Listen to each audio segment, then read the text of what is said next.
This is the Wisconsin Rapids Human Resource Committee meeting. All members are present, and a list of the others in attendance will be on file in the clerk's office. Item number 1, call the meeting to order at 1:32. Item number 2, HR updates. A is from CSS, the police chief update. And we'll do B right away, which is current recruiting, and we will turn it over to Ryan. Thank you, sir. CSS we are continuing to work with them through the police chief recruitment. We are making very good progress with that. Matter of fact, there will be a PFC meeting tomorrow morning in which they will be joining and providing additional information and feedback to us. So continuing to move on that path with the CSS and the police chief recruitment. Moving on to letter B, current recruiting for the remainder of the city of Wisconsin Rapids. We are still in the process of hiring a wastewater operator, engineering technician, IT intern, as stated at last month. Crossing guards are always in need. I believe we are looking for 2 police officers, 1 firefighter opening, and we are continuing through the finishing process in the HR coordinator position. So those are the positions currently at the City of Wisconsin Rapids. Thank you. Committee, any questions? Anyone else? Hearing no questions, we'll move on to item number 3, which is a presentation from the fire department called Reducing Liability. And with that, I will turn it over to Chief Atkins. First off, I'd like to thank you for taking time out of your day to listen to what we're going to present to you today. Just want to preempt this with, this isn't something that just came up over the last year.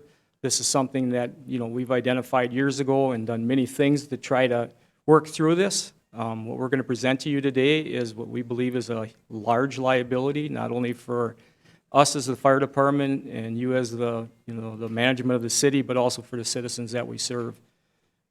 We have done many things over the years to try to ensure that we've got enough firefighters to respond to all the incidents that, happen in a day's time, whether that's a fire, whether that's emergency medical services, or whatever it is. So this wasn't something that just came up, or it wasn't somebody's idea, and I hope that the presentation that we give to you shows you the research and the data that we've collected that proves what we're going to ask for in the end. So members of the committee that worked on this was myself, Battalion Chief Ben Goodrow, Lieutenant Derek Matikowski, and now newly appointed Division Chief Justin Pluis, who's on vacation and a long ways away, and I didn't expect him to have to drive back for this. But what's important about this slide is not just the 4 members that are on this and have done all the work for this, but this wasn't my idea. This wasn't a management staff's idea. This wasn't the union staff idea. This is something that every single member of this department has had an effect of and has input into. I actually got a lot of the input from doing what I called the tailman breakfast. I took the 4 tailmen, the 4 bottom people on each crew, out to breakfast on my dime because I wanted to know what they saw in the department. I asked them 3 questions. Actually, I asked them 4, but the 3 that are most pertinent are, if you were going to leave Wisconsin Rapids Fire Department, why? What is the reason that you like the most about the department? And if you were in charge, what would you do to change what you don't like about it? And to a person, they were almost exactly the same. Why would they leave? Because they're getting their butts kicked, and they can go someplace else and not have that happen at any other department around the area because of our call volume. What do they like the most about it? The camaraderie, the people that work here, their managers, their supervisors. That's one of the reasons they're staying here even through this. And what would they do if they were in charge? We need more people. And it's something that we've been identifying over the years. So I just wanted with this slide to let you know that it's not just one person, it's not just 5 people. The whole department actually has an effect because of what's going on. So I put this in here, as I'm sure you guys know, you guys as council responsibilities, the safety, the health, the welfare of the public. But what we want to share with you is that that's also our responsibility. And it's also our liability that we're going to display to you here today. It's not just you. And that's why we brought this forward to you, because with what you do as council members, as committee members, wouldn't even know this on a day-to-day basis unless we bring it forward and present it to you and show you what it is that's happening from day to day. I put this in here for two reasons. Anybody I go to talk to, I put our organizational mission statement in, just because I want people to know what it is that we stand by. You can ask any one of our members what our mission statement is, and they'll say this to a T. Professional at all times, proficient in all tasks, polite to everyone we meet, and compassionate to anyone in need. What's happening at times during the year and why we're bringing this to you and the liability that we're starting to see is it's pretty hard to be professional and be proficient when we can't even meet the national standards that are set by the standards, the Nfpa and the organizations, the OSHAs and the NIOSHAs that set standards for us to meet to be able to operate efficiently, proficiently, and as a professional fire department.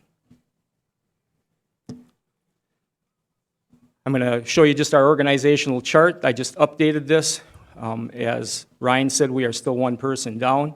I hope that the process, the end of that, starts tomorrow after PFC. We have somebody identified, and as long as we get the thumbs up, we will finally be at full staff. That's not going to change a whole lot of what we're going to discuss and show to you today, but I wanted you to see where we are now as we sit. 33 line firefighters and 3 admin staff, somebody in charge of fire, somebody in charge of EMS, and a fire chief, and then the mayor as my boss. Next, Ben Goodrow is going to talk to you a little bit for a few slides here. Thanks, Chief Yakis and council people, as well as department heads or HR. I have the unique job on our fire department. I somewhat supplement or supervise the daily staffing of all personnel on one of the shifts. And through that job, I'm here to kind of explain what we do. It's not really a formal education of what the fire department and the services that we provide, but maybe just a reconnection from individuals that either haven't been able to go over to the fire department to see what we do on a daily basis, or some of the services that this community is offered through our high level. So the majority of what we do, they say 90 to 95% is EMS, so 911 responses, as well as community paramedicine, which is our non-emergent programming that we do in-house visits for. We also, obviously, as a fire department, provide fire suppression. We do structural, wildland, and obviously vehicle fires. We respond to multiple residential fires every year, as well as commercial and industry. We also supplement industry through special operations. We have rope rescue, confined space, hazmat, water, and ice rescue, which is unique for our area as we were separated by the river, and then vehicle extrication. Some of our confined space rescue services are actually supplementing confined space entries in industries in our community that we support, and we are their rescue or confined space team. So when we are put on standby, we are really supporting that industries in their work to continue their operations in their industry, whether it be Ocean Spray or some of our East Side Industrial Park.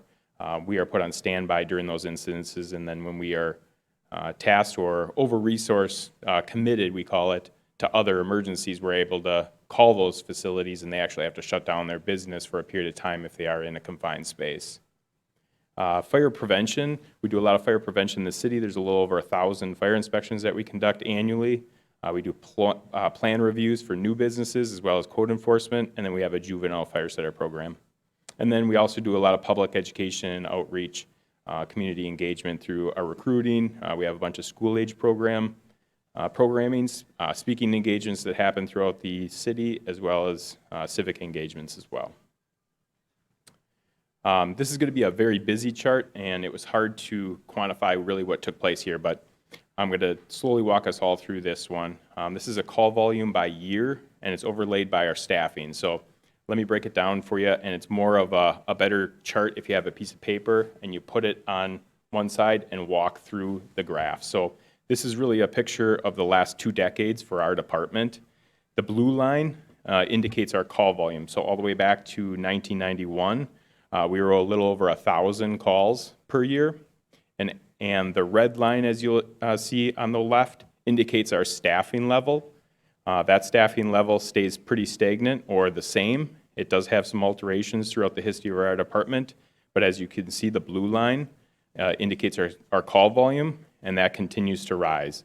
The red indicates our uneasy or increased liability, and as you can see, as we go throughout the 2000s into the 2010s and all the way to this past year where we ran 4,600 calls, the potential for an adverse event, whether it be an injury, fatality, one of our own or a citizen, is increasing every year.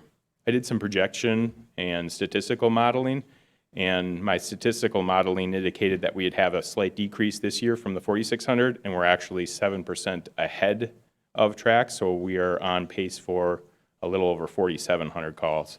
So even though statistical modeling is pretty good, we are on track to widen that gap again. It'd be another year of widening that. So that's, I know, a very busy model. When you're looking at the staffing level and how they do fluctuate over a period of time, I believe the last staffing change was in 2016, and that was because our finance director noticed that our overtime costs exceeded the cost that it took to just add additional personnel at that time. So we really didn't supplement or increase our staffing at that time. It was just a scale measurement of how much of our overtime could have been just put towards hiring a new person.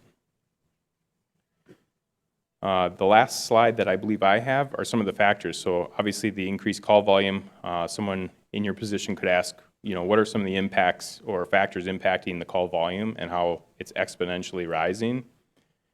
A lot of it is our aging population. So here in Wood County, as we all know, we have a higher than average per capita of nursing homes and assisted living centers, or ALRs as we like to call them. We have limited access to health care in the sense that currently we have one emergency room. I believe another one is coming through Marshfield. But we also have high acuity patients that require services that aren't offered locally. Here we have a trauma-free center, as well as no catheterization or additional cardiac services offered. So quite often we have to take patients from our local hospital or from the field and directly transfer them up to a tertiary care facility, whether it be Wausau, Marshfield, or even sometimes down to Madison for services. And then the utilization of 911 has become very prevalent in our society. That's a shift that's occurring everywhere, not just in Wisconsin Rapids. 911 is frequently being used as a primary healthcare access, as well as there's definitely a shift in society to this more of an immediate gratification, calling 911 and giving services immediately. I believe this one is Chief Eckes. He's going to talk about a little bit of regional comparisons. Thanks, Ben. So that chart in front of you, what's important on here is the fire departments on the left.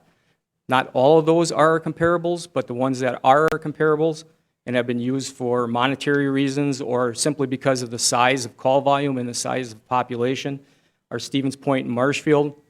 We have been compared against West Bend in the past, and then I threw Wausau in there simply because it's a little larger than us, but it's comparable as to where we could end up in 5 years if this trend stays active the way it has. So in 2021, you can see Stevens Point, 4,200 calls, Marshfield, 3,721, West Bend, 4,739, and we were 4,600. But compare that to the staff. So 4,200 calls with 46 staff at Stevens Point, 3,700 calls with 40 staff at Marshfield, West Bend, just 139 calls more than us, 50, and they just got the right or the okay to hire 15 more. Wausau, 6490, they were at 62, and they just had a act by their common council and a referendum that they're putting another 12 on. What's also important is each one of those has some admin staff. You wouldn't think that'd be that important, but so anything that's done by an admin staff, currently as battalion chiefs, as lieutenants, as the chief, we do ourselves. So that's time taken away from what we do also. Calls per member, an outstanding figure there. Our calls per member, 131 calls for each one of our members if you do that per member. There's nobody even close to that when you look at our comparables, 94, 91, 57. So But here's also what drives this. We just talked about this before with what's driving this call volume. Look at our runs per capita. So that's how many runs per person within the city. Our average is higher than any other city that we're compared with. It's a busy chart, I know, but it really brings home, what's going on here is that we're experiencing a high call volume, no different than anybody else. Everybody else has the same high call volume increases. As I go to chiefs meetings across the state, I hear the same thing. We were about 13 to 15% last year. We're running about 5 to 7% again this year. It's nothing new across the state. The difference is we're behind the 8 ball because of sitting stagnant for basically the last 20 or 30 years.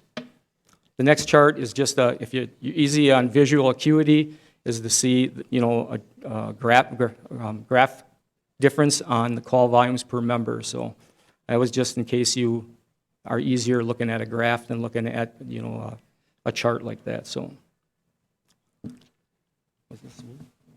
yeah. So here's something else that really stands out, and we're going to get into the meat of what the problem really is here is, last year with that 4,600 calls for service, 25% of the time there was already another apparatus or 2 or sometimes 3 already out in service. I broke down each month for you on the number of calls per month and how many times that instance happens.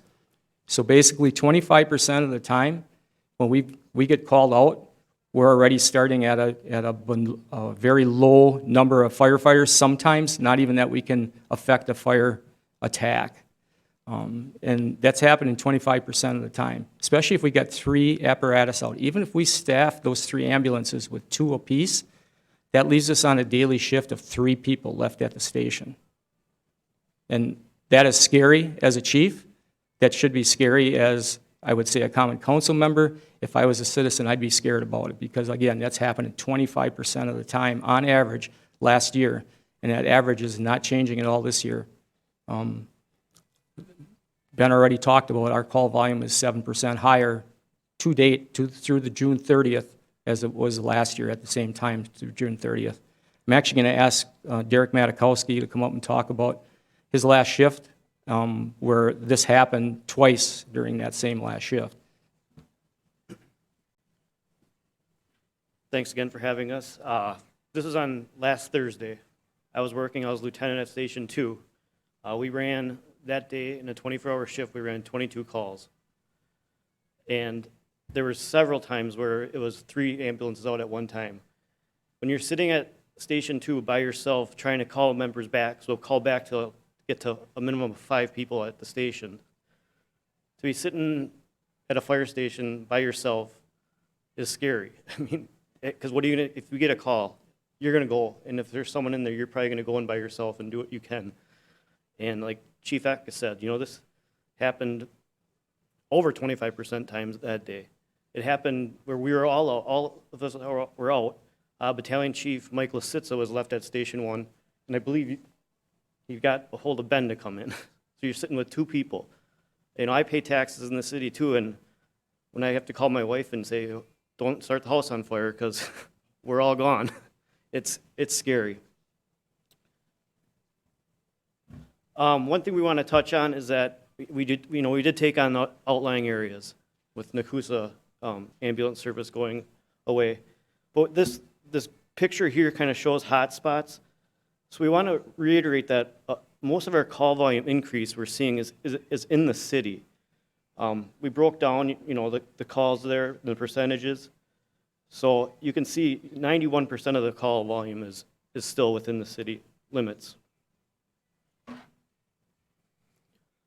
I guess we want to kind of give you a breakdown of what we do at the fire station on a daily basis. So I was just going to break down a 24-hour day for you and where the time all goes and where we need more staff to create basically more time through the day. On average, we figure 12.5 calls a day, and that's just over an hour per call. So there's 13 hours done out of that 24-hour shift. We do eat there and sleep there. So we broke down approximately 1.5 hours for 3 meals, 6 hours for sleep, which is never 6 continuous hours, We're lucky if we get 6 hours sometimes. So that leaves us at that 24-hour day, 3.5 hours for the following objectives. Training. We're required by the state to have a minimum of 40 to 70 hours annually. EMS, to continue the level of care we provide for the citizens, is 84 hours for licensure. And obviously, like Ben said, we do special operations, confined space, which is a huge one for the industries in the city. And when we do have these calls, we have to call these businesses and say, your confined space rescue team is not available. They have to, quit doing what they're doing. So it's important that we have adequate staff at the station so it doesn't affect the industries in the city. Obviously, we're a hazmat team, so we've got training there. And the other trainings you can see is what Ben already touched on. We are big on physical fitness. We like our firefighters to stay healthy so we don't have injuries.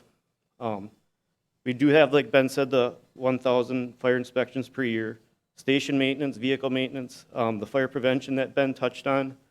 I said, the confined space standby. We do our own EMS quality assurance and quality improvement program, which is required for our CAS accreditation, which is accreditation for the ambulance service. Our software for EMS billing and fire is Image Trend. Our own members are IT administrators for that and oversee all that. And then, like Chief Eka said, there's administrative duties that fall on the fire chief, the division chiefs, battalion chiefs, and us lieutenants.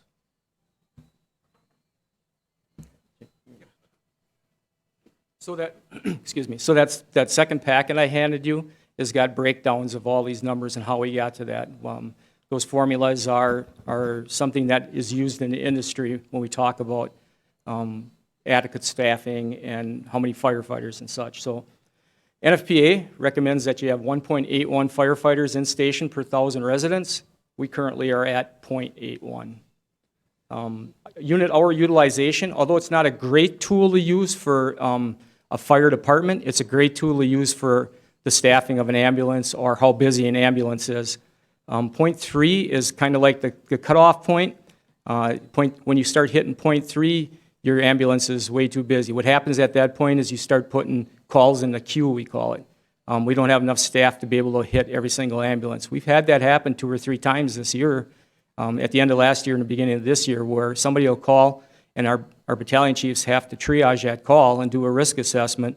A patient sitting on the floor, that's all they need is a lift assist, but they might have been there 6 hours, but we've got emergencies that are in front of it. We tried to give them to our mutual aid ambulances around the area. They have the same problem. They can only staff 1 ambulance that day.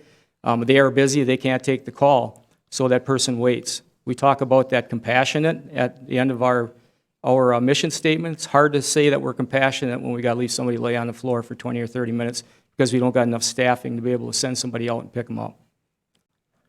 Commitment hours is actually what's been used lately in the fire industry. The breakdown is the one that they talk about in there with the Henrico County in that other handout I gave you. They actually talk in there, the terms they use is line in the sand at 0.3. Our commitment hours is 0.532. So basically what that means is half the time we are committed to an emergency or more in the city. SBS 330 requires 2 firefighters in, which means inside the building.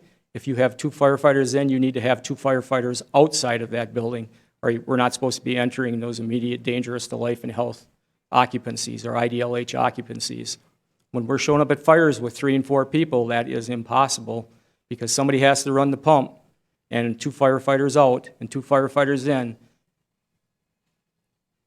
By law or by rule, we shouldn't even be entering the building.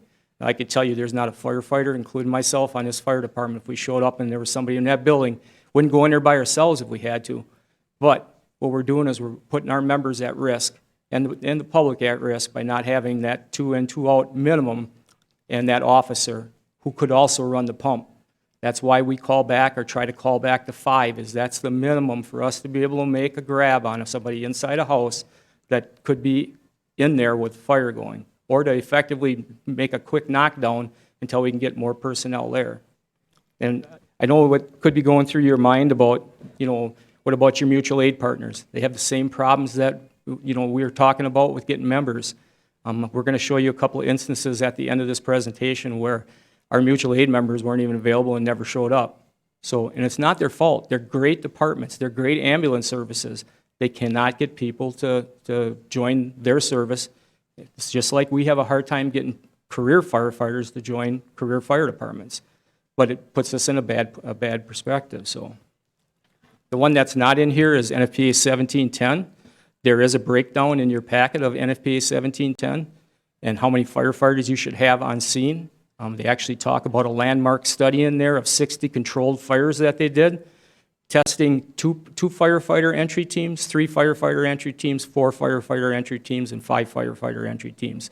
And the data they collected on that was 3 firefighter entry teams and 4 firefighter entry teams could effectively do the skills needed to perform rescues and put water on scenes 25 to 30% faster. We're showing up sometimes with 2 and 3 firefighters on a scene. So here's those two, 3211 Franklin Street. This just happened a couple months ago. To set the stage for this is Med 1 was sent to the hospital to pick up a flight crew to go and pick up the patient and then take him back to the ambulance or the helicopter at the airport. Sometimes this can take 15 minutes, sometimes this can take 2 hours. But it's something that we do. I mean, it's still a patient that needs a high acuity care. So 2 minutes before dispatch is when they went down to the hospital. So they're already engaged with patient care at the hospital and moving the crew. They were paged to 3211 for a bedroom on fire. So I'll set the stage for that. Mom puts infant asleep for a nap, puts a fan on a chair next to him for white noise. She goes out, she's working out in the kitchen. The fan starts on fire. She catches it when the smoke detector outside the bedroom smells the smoke. She runs in and grabs the baby with the fire and the smoke in there, comes out, calls 911.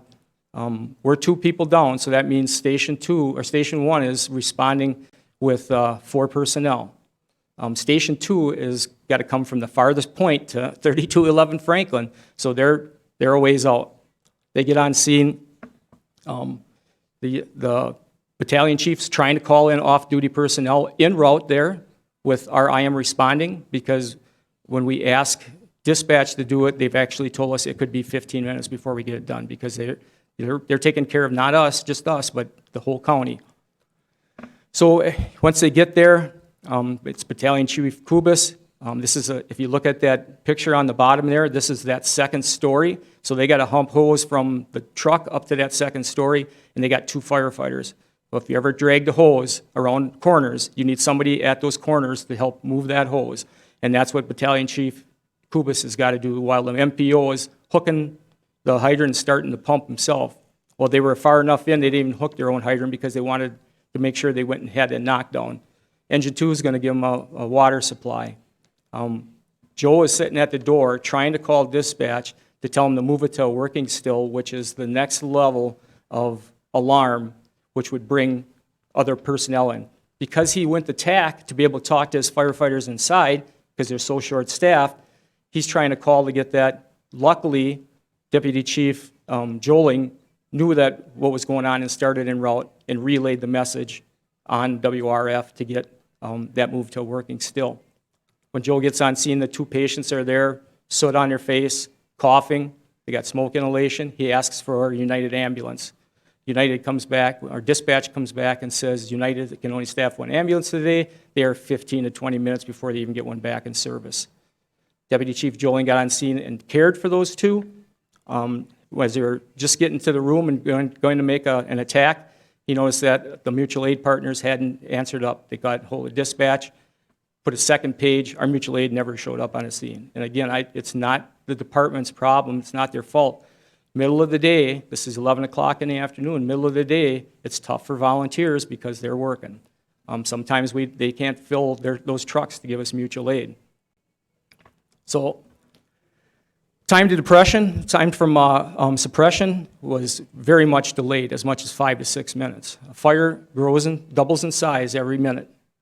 So an effective suppression didn't happen for 5 to 6 extra minutes because of low staffing. I'm going to show you one more. There are numerous ones of these. We could sit here for an hour and tell you other times that this has happened in the city. This is actually when I was a battalion chief yet, 2621 10th Street South. This is a 16-unit multifamily dwelling that houses very many physically and mentally challenged patients. At 1754, which is 554, an ambulance goes to Plover with 3 medics. It's a chest pain, difficulty breathing. Our Plover Road, it's actually in Buren. So at 618, we get another ambulance call to go to 19th Street. That's 2 medics. Now this is back when we were doing an 8-person minimum staffing, so I'm sitting at 3. As soon as this one went out, because we were at 5 prior to that, as soon as that second one went out, I'm walking to the phone, and you can see the time. 1 minute later, we got paged to a fire at this multifamily dwelling. I'm in engine 1 by myself, and I got 2 people coming from the west side in engine 2. When I got on the scene, I pulled up. You know, people are outside. They're thinking that the fire truck is here, that everything's going to be good, and I get out as 1 person. And there's people coming out of the building, smoke's rolling behind them. I quick did a 360 because I wanted to effectively know which room that was in. I fully expected to come around the end of that building and have to put on a pack and make the attack myself. Luckily, that crew that went out to 19th Street was a lift assist. They quickly got the patient up. When I come around the corner, there was 2 of them. I told one to put the truck in gear and the other one to put a pack on.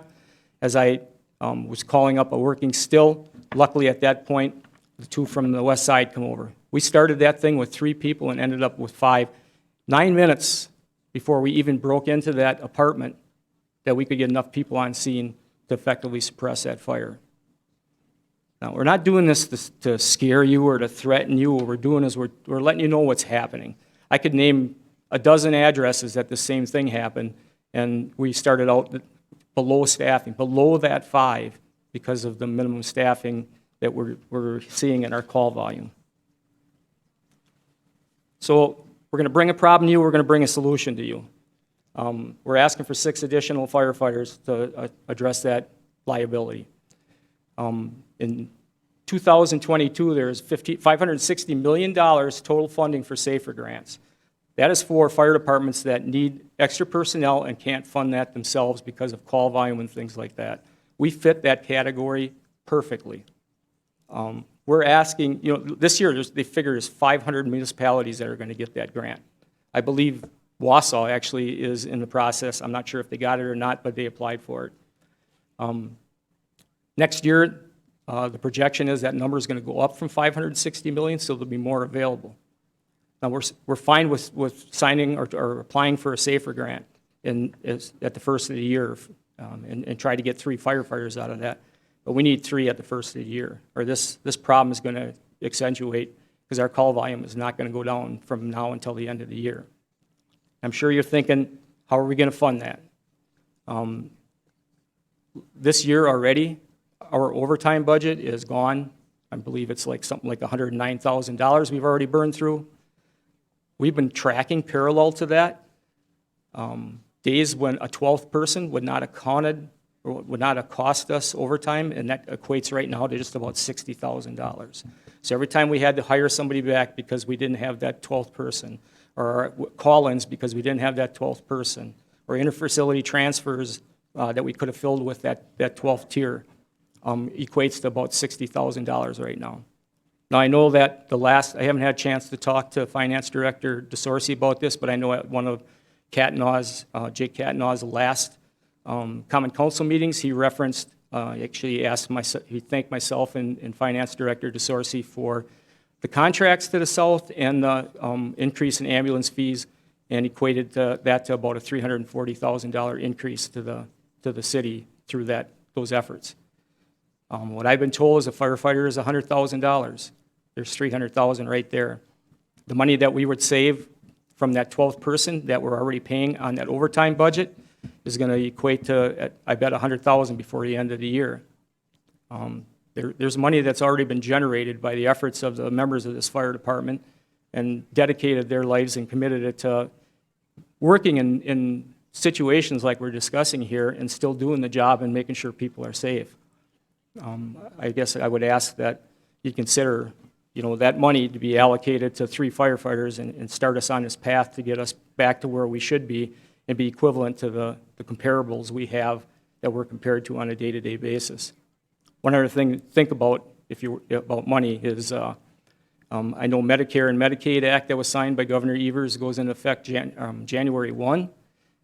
From what I'm judging our call volume to and the call volumes of people that have worked out their numbers already, I mean, conservatively, I'm projecting that could be a $300,000 to $400,000 increase in income next year. Tim could probably speak to that more intelligently than me. I'm using numbers that I was given from other fire departments and other chiefs across the state, but those are numbers in comparison. Eau Claire runs 8,600 calls a year.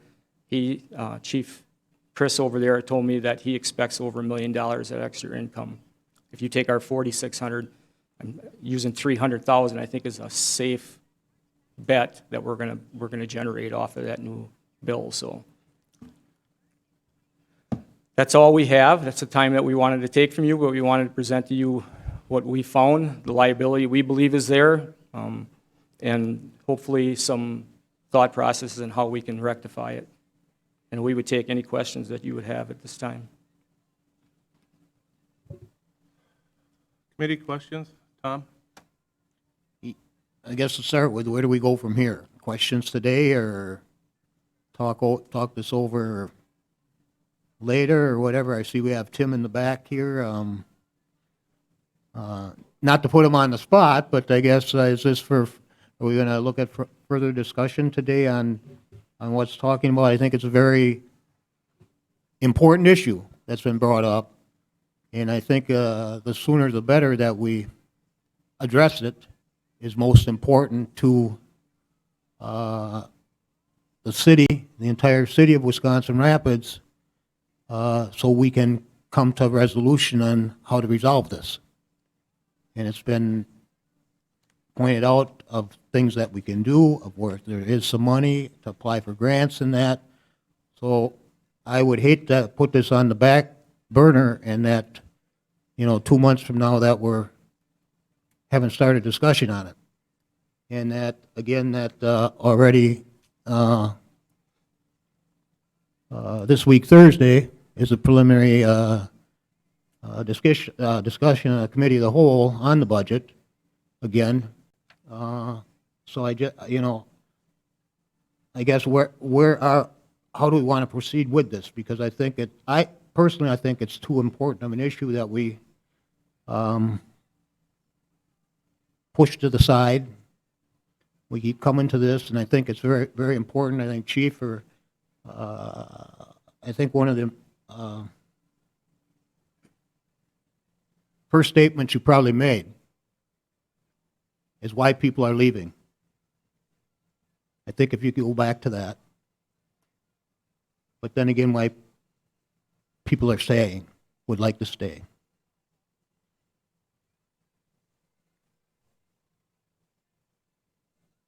And I think it's a duty of this council that we resolve the manning issue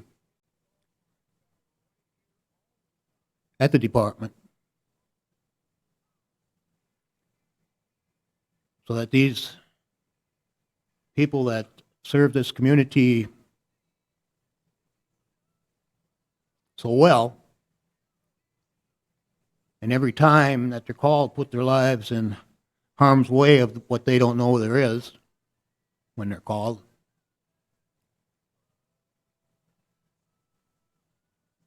That we give them all the resources that we can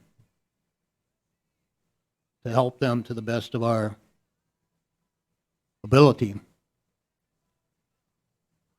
So I guess that's the question I started with, where do we go from here? And I think that's what, or how do we proceed with this? Because I think it's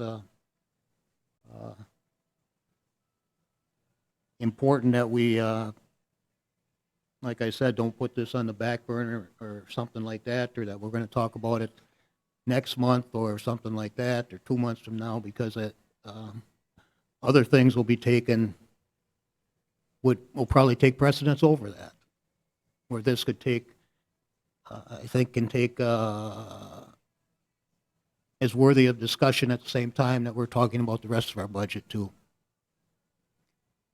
And so that's, I guess, whatever the rest of the committee or chairman, however you feel, or like I said earlier, Tim sitting in the back here, maybe some guidance of, with financial input or something of what to do. So with that, Chair, I'll turn it back to you.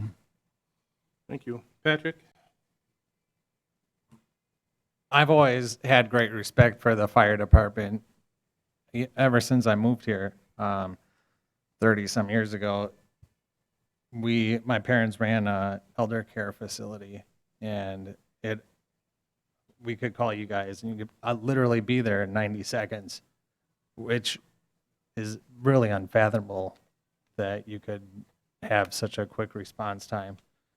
And to see the response times go out, that's very concerning. A lot of these calls, I get the reports every month, are for EMS. And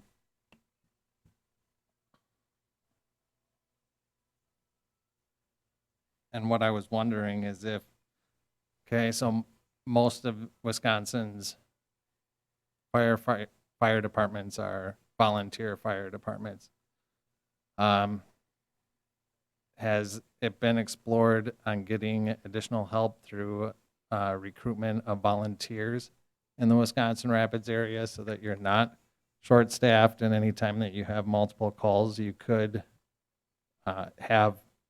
you could have 24 people that are trained and ready to help out so that people aren't left in the fire station alone. I mean, that's a pretty scary situation to have nobody else to call.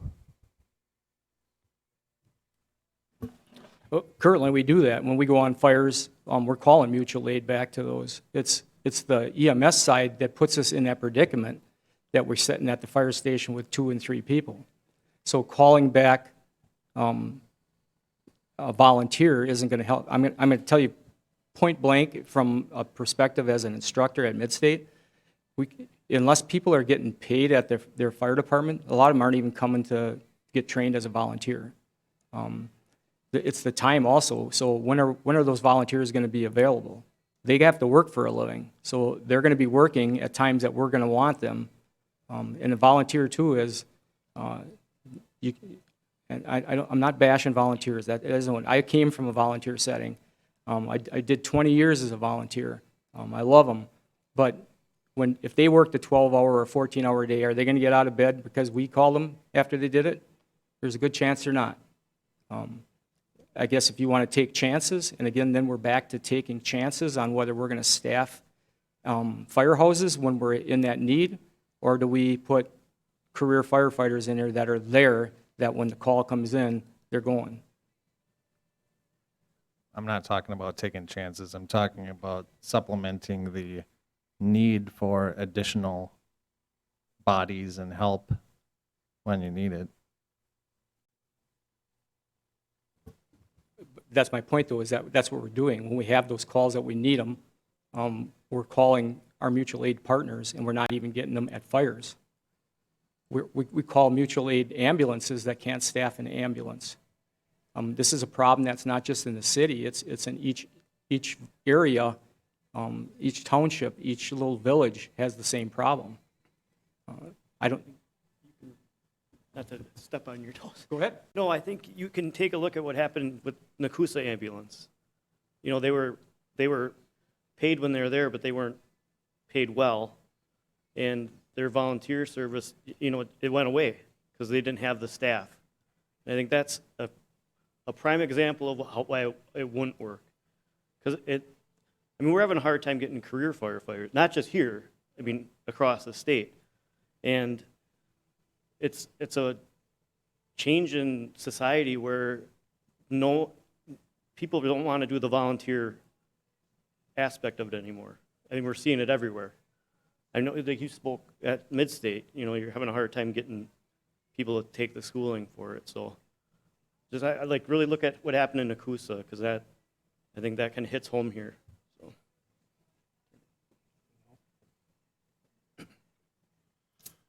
I guess I'll throw one out there. I spoke to a volunteer fireman from the area over the weekend, and the community he volunteers at, said I think their full staffing is at 55, and they are at 35 right now. So yeah, the story goes on. I guess first of all, what are you specifically asking for? Sure. What we'd like to see happen is that January 1, we can hire 3 firefighters and give us that January 2023 to write a SAFER grant for the other 3. Those SAFER grants are how those work is you get 3 years paid 100% of their wages and salaries. So the only money we'd have in them would be training, which we have in every one of them, and we really don't pay any extra for the training because we do it in-house because we're a state-certified training institute, and we just have money and gear and things like that. And they get their full benefits, yeah.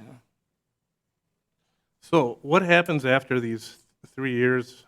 I guess if you apply for this grant, how long do you think that'll take? How long do you expect before you have these people on board? And I guess then the question is that after 3 years, how are you going to pay for them then? Sure, good question. The grants, usually within 6 to 8 months, are allocated. Then you would hire your people and put them on. I've got no guarantees for after 3 years, but it gives us 3 years to figure out how we're going to pay for those 3. I mean, the money we're bringing in already should pay for that for the first 3. That's that 100,000 or 340,000 that we got with our ambulance fee schedules.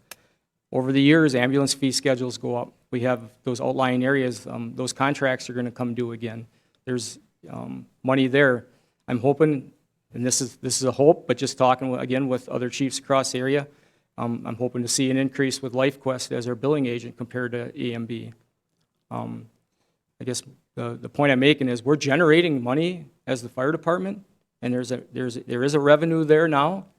I would hope that you would see the benefit of investing it back into the members that are here, because I'm telling you, guys, the people that we're talking about leaving are sticking around because they know that we're asking, and they want to be here, but they're not going to be here and get their butts kicked when they can go down the road just 30 miles and run a third of the calls that we're running in some instances. Tom, go ahead. Yeah, just so I understand it completely here. You're asking for 6, right? And you're asking for 3 to put on at the first of the year. Then 3 would be for 2023 with that grant? Correct. We wouldn't look at the other 3 until the grant would take care of grant the was. 3 after the first of Yep. the year. Just so I just want to make myself Yep, clear. we're going to try every avenue to keep the finance burden of this at the very minimum we can.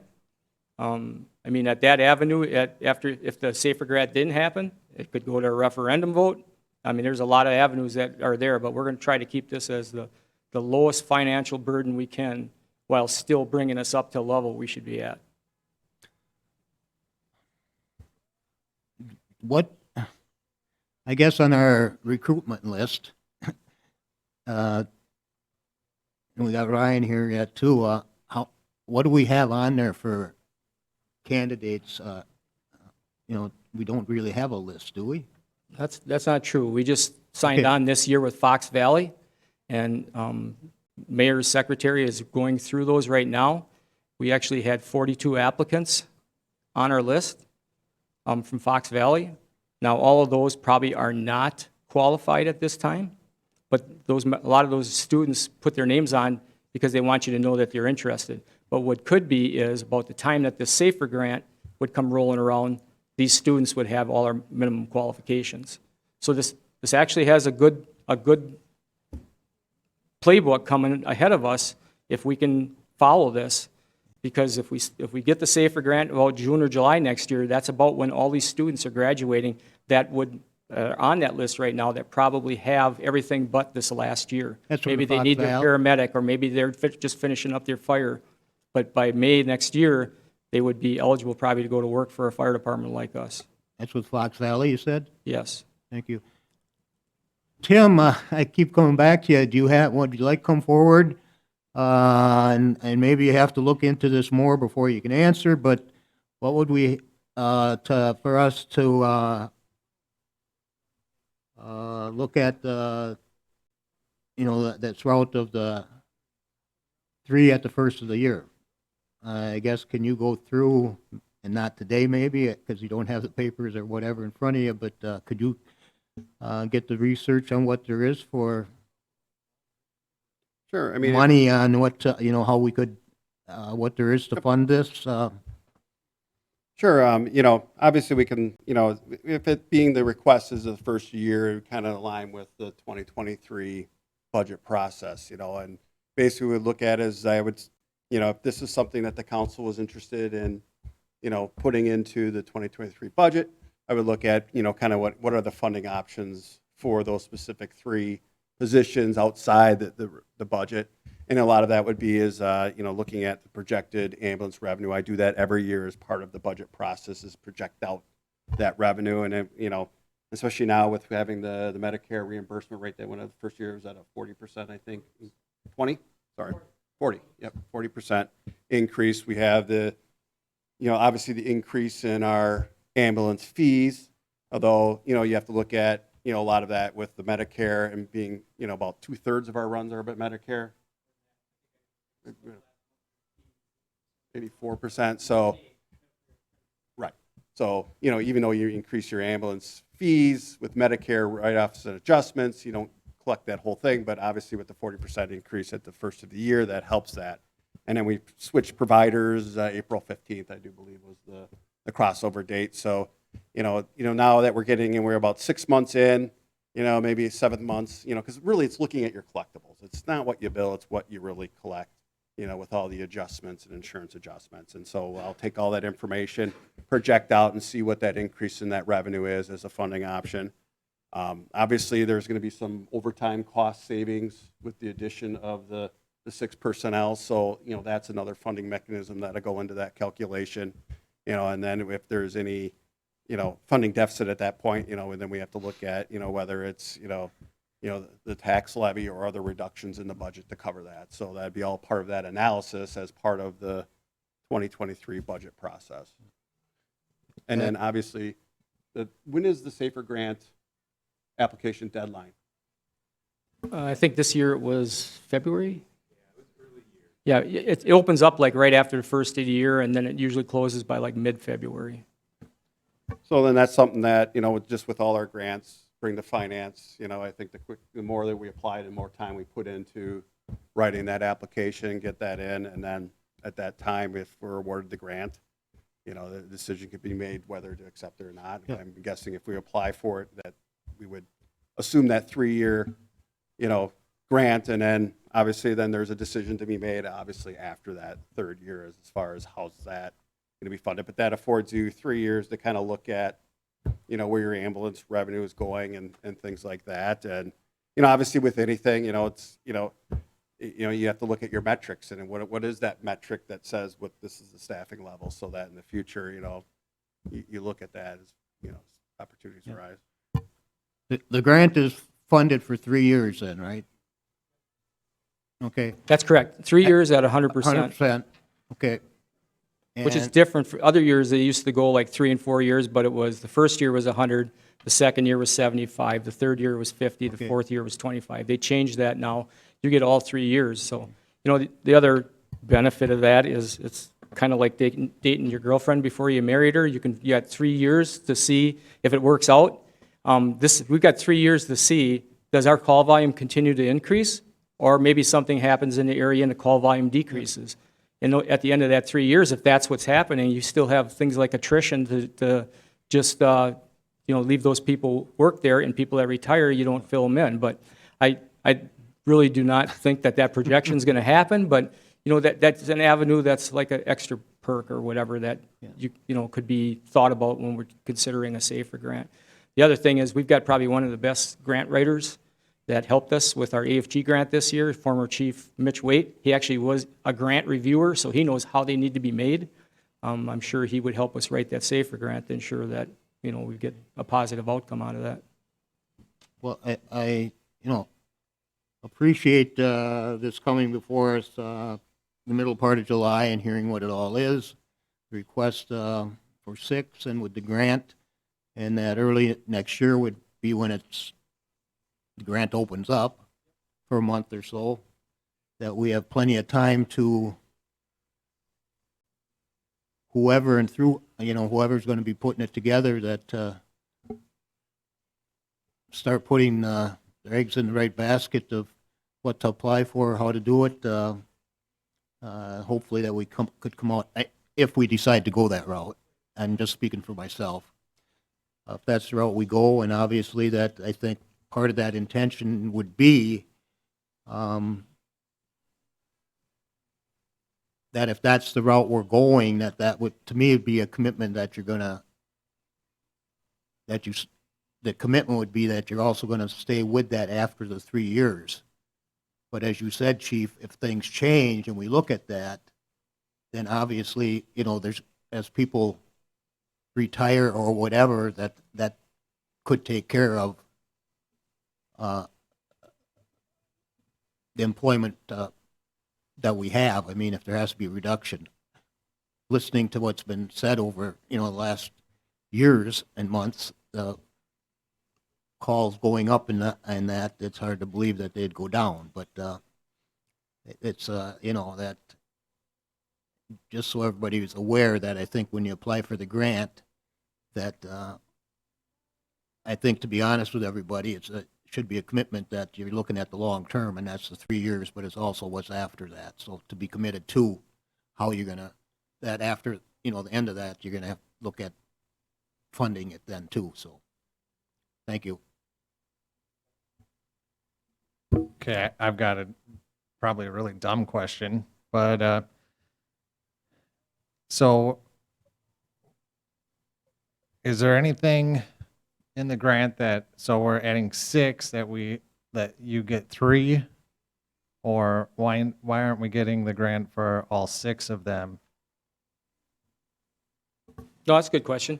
Our need is immediate. And again, we came for 3 as of January 1 because we believe the money's there already. It's generated by the fire department.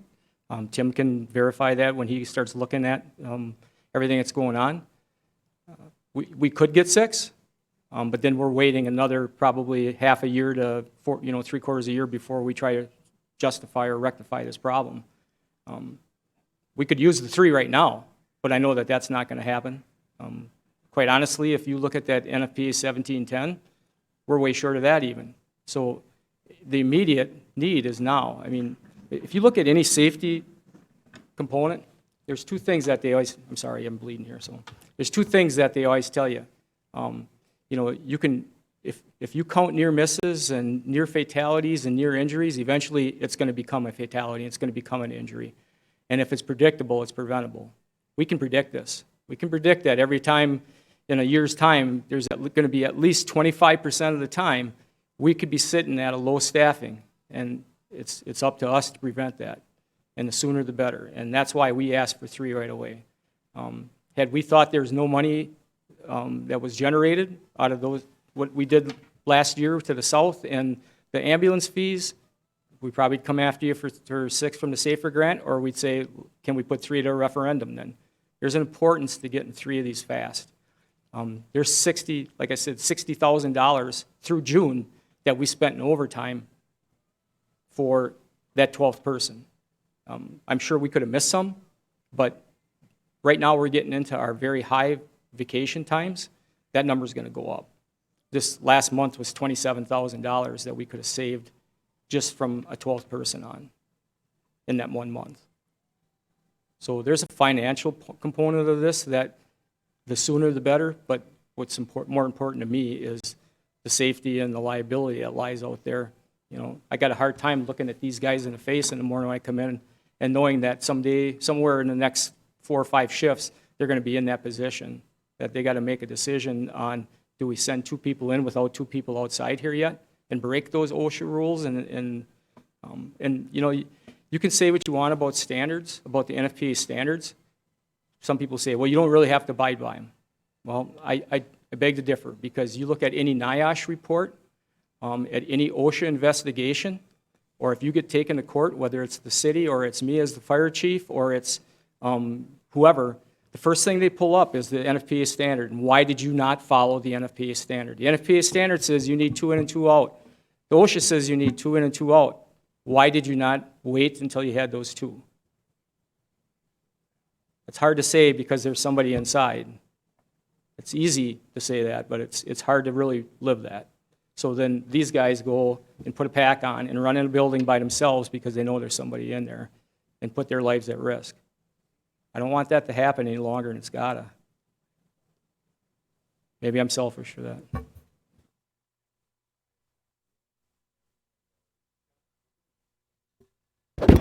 Thank you, Jay. On page 14, you've mentioned something about vehicle maintenance.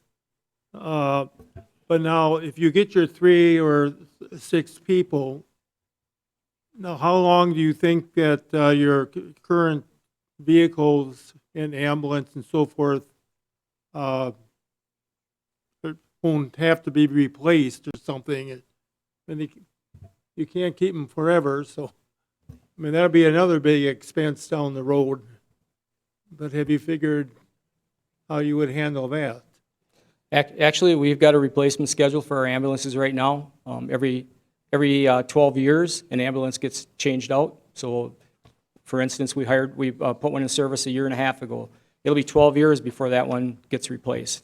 At the last finance meeting, we asked for the ability to buy the chassis for 2024 simply because we could get into the queue, but we could save some money by ordering it. That won't be until 2024, and that will replace the oldest ambulance we have.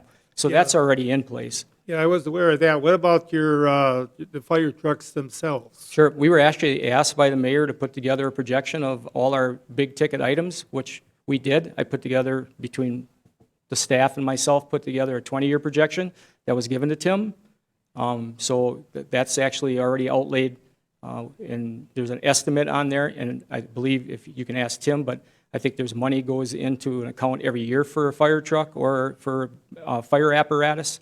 So from the budget, every year, money gets allocated into there, and at that point, then if there's enough in there, we purchase that apparatus. If they're shy because of whatever reason, then you've got to figure out the other 50,000 or 75,000 or whatever. So there is avenues of money set aside for those vehicles already. Okay, thank you. I just have a couple more questions for you. Are you anticipating some retirements in the next 3 years? I'll be honest with you, Chief. I'm not excited about the fact that we may hire 3 people in 3 years, that we may have to lay them off just because we don't have the funding. So are you anticipating some retirements in the next handful of years, and how many?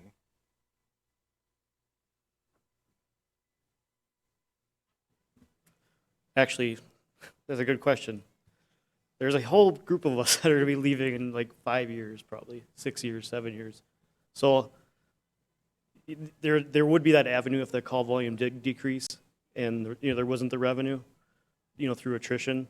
Right. So I like Chief said, it's kind of a good roadmap right now with the age of some of our members of the department. So Okay, does that answer your question? it does. Thank you.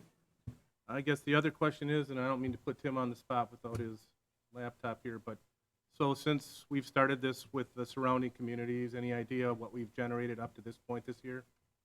I haven't looked at because one, we've switched providers, the new fee schedule went in, so I like to give it a little bit of time so that it's not just the billables, it's the collectibles. So it takes, a month to 2 months by the time you get through all the collectibles and things like that. So now that we have 6 months in, with a switch over in provider, so it's gonna be hard to kind of figure out what generate the exact net revenue that we're getting from both the Medicare and the rate schedule plus switching providers. So now that we're kind of 6 months in, like in July, August, I'll be looking and doing that analysis of, where I project out the ambulance revenue to be for the 2023 budget. But I anticipate that with the call volumes that we've had, and obviously the increase in Medicare reimbursement and hopefully our collectibles with the new billing agency and obviously the increase in rates, that I do anticipate that we'll have an increase in the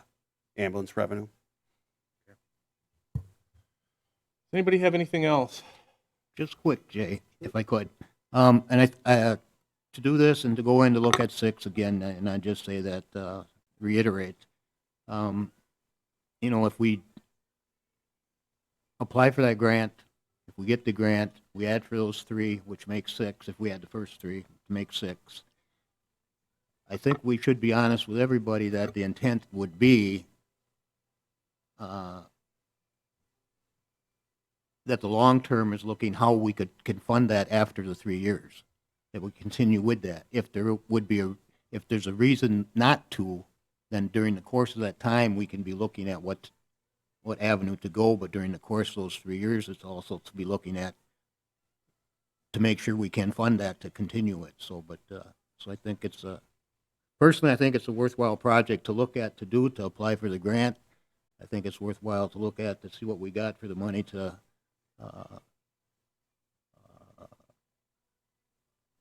put the 3 people on at the first of the year if we can get the candidates, and move forward with that. And hopefully we have to go through the right process and steps here, but get to that added 6, which would be, I think, listening to all of this, a great addition to for now, to the department. Things keep growing and changing. The community's aging and whatnot, the area. You know, we have to learn to adapt on what goes on. Things change. It ain't going to stay the same. It doesn't. It's not the same from when I was born in 1952, than from what it is now. It's different from when the Braves won the World Series in '57, and different when they in it the last time in '82. In '83, I was on strike, and I was president of the local union against health insurance. Things have changed. We're still debating how we pay for health insurance, aren't we? So it's still going on. So we can't just stand back and hope things are going to change or stay the same. Costs keep going up. And we have to find a way to play the game, to be in it, if we want to be in it. Or if we're not, then the 3 fine gentlemen that we have here today, plus all the others that are at the station, are off right now. You know, it's going to be hard to recruit those people, men and women. And there will be those that are looking to leave. We have to stand by and respect these people. And it should not come down to the difference of how many people we have on force, when we should have 2 in and 2 out, versus if we can afford to buy a new truck. We have to find a way that we can get the new equipment along with the proper number of people to be on the crews. I've always respected what the fire crew and EMS has done. It's been one of my enjoyments. Of all the years of being on the council, which is a long time. Being involved with the fire department off and on, of what you guys have been able to do and new equipment you've been able to get. It seems like we, from one problem maybe to the next, just keeps going, but that's what it is. The world keeps changing, and we have to keep learning how to live with it, and change and revolve with it, and resolve the problems. And so with that, obviously, I think everybody, hopefully, I think, has got for my message, what I believe in that we should look at doing as we continue through the rest of this year and approach the grant writing season early next year. So, but I don't think we should weigh the difference between buying new equipment versus not having enough people to man that equipment. So, thank you. I guess, Chief, are you looking for this committee to take some action today? So we first presented to the mayor, and he told us this had to run through HR and finance first, because it was going to be in addition to the budget. So that was why we're here. I really don't know what action you need to take, personally. We were trying to follow the steps that were presented to us. You know, with the way the agenda, with it just being a presentation, I don't know if it, Okay.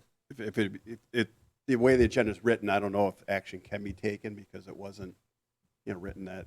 Okay. So I think it's something that on your next HR meeting or whatever,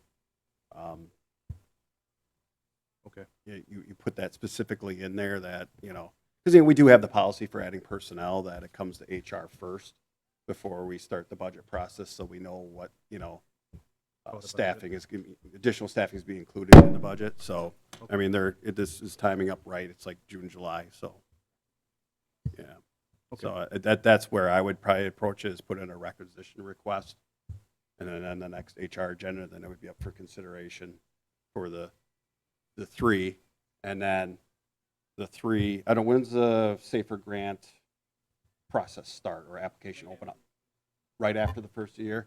So I would say somewhere, either, August, September, whatever it is, that then, because we have the grant application, that be taken to finance, Mhm.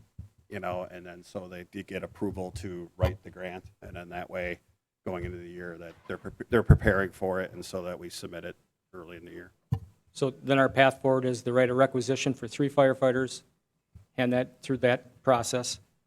And then I've already asked to be on finances next meeting.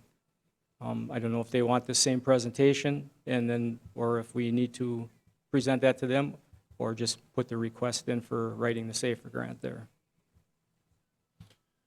Okay.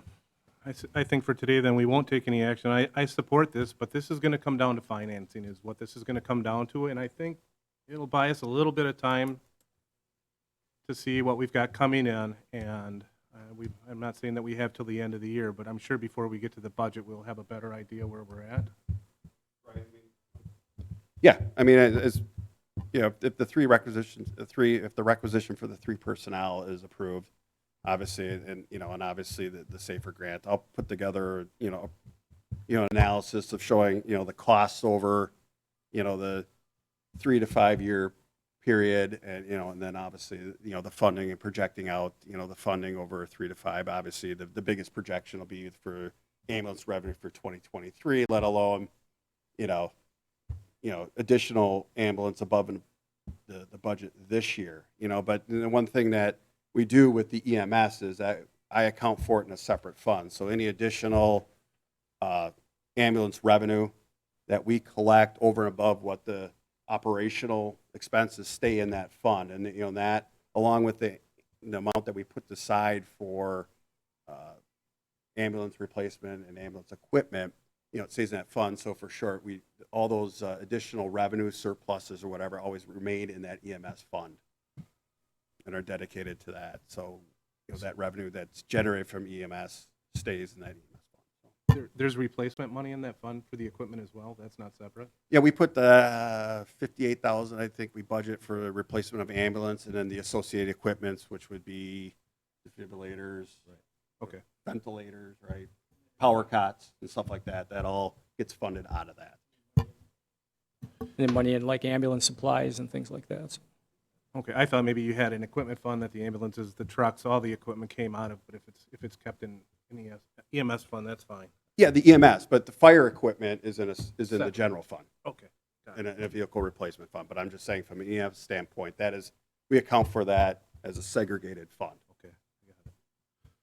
I just have one more question. I don't know if I imagined this or not, but you apply for this grant. Was I told that we can apply for this grant again possibly to continue to fund these 3 positions that we've? yes, absolutely. I think that's something new also that comes through the grant process is now at the end of your original Safer Grant, if you can show the hardship that the community cannot support that, you can apply for that Safer Grant to continue that another 3 years. Okay, for those 3 employees or those 3 firefighters that we've. Ben actually sat through that. I believe that's what it was, though. Yeah, and I just shared with Chief Eckes that period opened, so to mirror probably in the 2023 budget, it's January 3rd, and then it closed on February 4th. And then they also have different types of SAFER grants. So the one that we would be looking for is hiring new additional staff. They also have one for recruitment and retention for staff that may have been laid off due to, the financial hardship. But then there's also reapplication to extend a period another 3 additional years, obviously like Chief Eckes Good. indicated for hardship. Well, I have a good memory, but it's very short. Anybody have anything else? I guess if not, I thank you for your presentation, and I guess maybe we see you in a month. Yeah, we want to thank you guys too for taking time out of your day to listen, so thank you very much. Very good.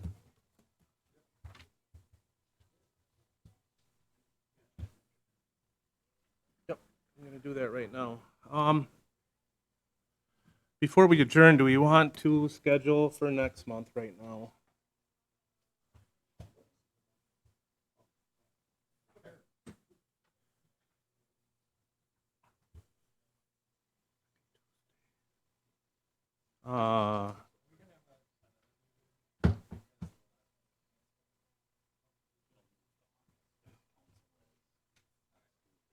August 9th?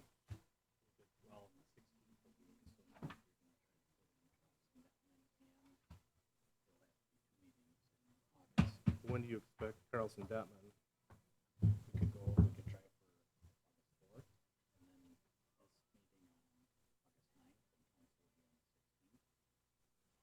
All right, so let's schedule our regular meeting. If it works for everybody, August 9th at 1:30 again, that'll be our regular, and there possibly could be another meeting before that.